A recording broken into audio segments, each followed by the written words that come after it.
আসসালামু আলাইকুম সুপ্রিয় দর্শকবৃন্দ, আশা করি সবাই ভালো আছেন, সুস্থ আছেন। আফিফা ইনকিউবেটর থেকে আজকের যে ভিডিওটা আমি করতেছি ককশিটের ইনকিউবেটরগুলো এবং ইনকিউবেটর দামগুলো সম্পর্কে আপনাদের জানাবো। পাশাপাশি হচ্ছে যে আসলে ইনকিউবেটর যারা নতুন নেন, অর্থাৎ এই 1300 টাকা অর্থাৎ 1300 টাকায় যে ইনকিউবেটরটি গ্রহণ করবেন, আপনারা নেবেন আমাদের কাছ থেকে, নিয়ে আসলে কি করবেন সেই কাজগুলো বা ইনকিউবেটর পরিচালনার ক্ষেত্রে কি কি করতে হয় সেই বিষয়গুলো কিন্তু আমি একটু আপনাদের জানানোর চেষ্টা করব। দর্শক, আমি একটু এটা খুললাম, খোলার পরে ধরেন আপনি এই ইনকিউবেটরটি সাধারণত এটা নিচ্ছেন, নেওয়ার পরে আপনি বাসায় এখন ডিম বসাবেন, কিভাবে ডিম বসাবেন সেই বিষয়গুলো আমি একটু আপনাদের দেখাবো। যেহেতু এটা ম্যানুয়াল ইনকিউবেটর, বাজারে যেহেতু আপনি দেশি ডিম বসাবেন, কেউ কেউ টাইগারের মুরগি আছে, ফার্মি মুরগি আছে বা হাঁসের আছে, কোয়েলের ডিম, যে কোনো ডিম আপনি বসাইতে পারেন, বসাবেন এইভাবে ডিমগুলো। এখন যেহেতু এটা ম্যানুয়াল ইনকিউবেটর একটা, এই ম্যানুয়াল ইনকিউবেটরটা আসলে কিভাবে আপনি ব্যবহার করবেন বা এই ইনকিউবেটরটি কিভাবে চালাবেন সেই বিষয়গুলো আমি আজকে একটু যে হাতে কলমে আপনাদের শেখানোর চেষ্টা করব। দর্শক, এই যে ডিমগুলো আমি বসিয়েছি, এখানে দেখেন সারি সারি করে কিন্তু ডিমগুলো বসানো রয়েছে। এইভাবে আপনারা সারি সারি করে বসাবেন। এখন ডিমগুলো এইভাবে আমি ইচ্ছা করলে এইভাবে ঘুরাই দিতে পারি। আমি বাল্বটা আবার লাগিয়ে নিলাম, আমি এই যে বাল্বটা এইভাবে লাগাবো, চাপ দিয়ে একটু বাল্বটা লাগাইলাম। এখন হচ্ছে যে ডিমগুলো আমি বসালাম, তাহলে আমাকে একটু চিহ্ন দিয়ে যদি রাখেন তাহলে ভালো।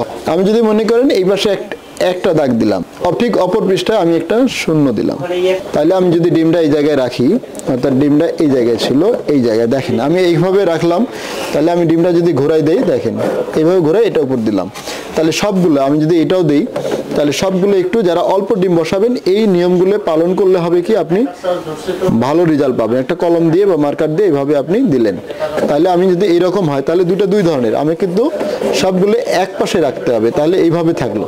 এইভাবে প্রতিটা ডিম দিবেন, দিয়ে একটু ঘোরাই দেবেন। জাস্ট কতক্ষণ লাগবে ঘোরাইতে, এটা আমি শূন্য করে দিলাম, এইটা শূন্য করে দিলাম। এইভাবে আবার প্রতিটা যখন ডিম এভাবে ঘোরাবেন, হাতে ঘোরাই দিবেন, তখন আপনার এই পার্সেন্টেজটা খুবই ভালো আসবে। এখন ডিম বসানোর পরে এই যে ইনকিউবেটরটা রয়েছে, এটাতে কিন্তু আর্দ্রতা বাড়ানোর জন্য অবশ্যই আমাকে পানি দিতে হবে। আমি এই ধরনের বাটিতে যদি হয়, এই ধরনের একটা বাটি নিয়ে, এই ছোট মেশিনগুলোতে এই ধরনের একটা বাটি দিয়ে এইভাবে যদি পানি দিয়ে দেন, তাহলে কিন্তু আপনার আর কোনো কাজ লাগবে না। এখানে পানি দিলে জাস্ট এইভাবে দেওয়ার পরে ডিমগুলো দিনে 3 থেকে 4 বার ঘোরাতে হবে।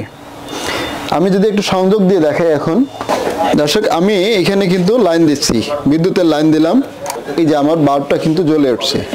এখানে আমি এখন ঢাকনাটা ঢেকে দেবো, তাহলে আমার এখানে ভেতরে কাজ শেষ। আমি বালতিতে পানি দিয়েছি, আমার ফ্যানটা চলতেছে, এই যে তাপটাও সার্কুলেশন করতেছি, পুরো ইনকিউবেটর চলে যাবে। এখানে আমি পানি দিয়ে আমি ঢাকনাটা ঢেকে দেবো, তাহলে কিন্তু আমার কাজ শেষ।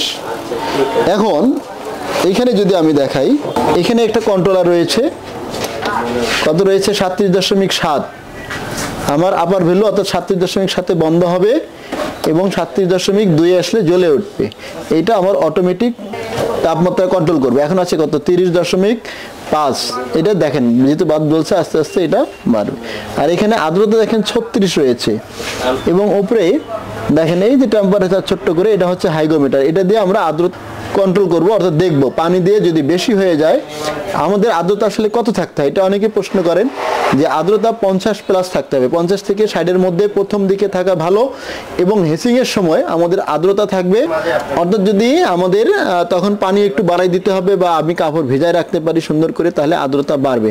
এটা 70 থেকে 80-এর মধ্যে থাকলে ভালো, এবং স্প্রে করে দিতে হবে দিনে 3-4 বার, শেষের 3 দিন অর্থাৎ 18 দিন থেকে 21 দিনের মধ্যে আমার 3-4 বার প্রতিদিন স্প্রে করতে হবে।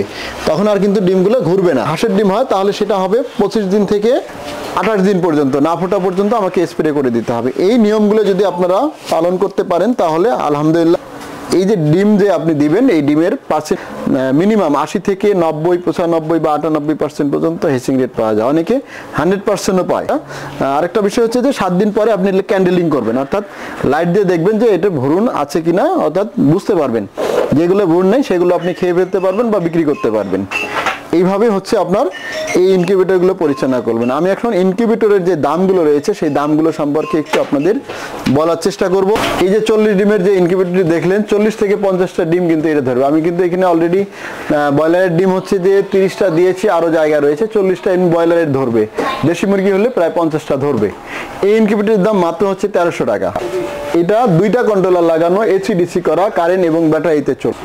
এটার দাম হচ্ছে 2500 টাকা। এবং এই ছোট যেটা অনেকে চান যে এটা কিন্তু এসি ডিসি চান, তাহলে সেটার দাম হচ্ছে 1600 টাকা, অর্থাৎ 1600।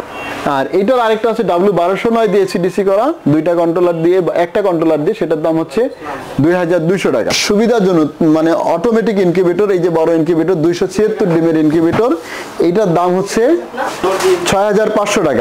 এই ইনকিউবেটরটি আমি আরেকটা ভিডিওতে আপনাকে পূর্ণাঙ্গ দেখাবো এবং ওর ব্যবহার বিধি কিভাবে করতে হয়, যেহেতু এটা অটোমেটিক, সেই ভিডিওটা আপনাদের সামনে তুলে ধরার চেষ্টা করব। সবাই ভালো থাকবেন, সুস্থ থাকবেন, আল্লাহ হাফেজ।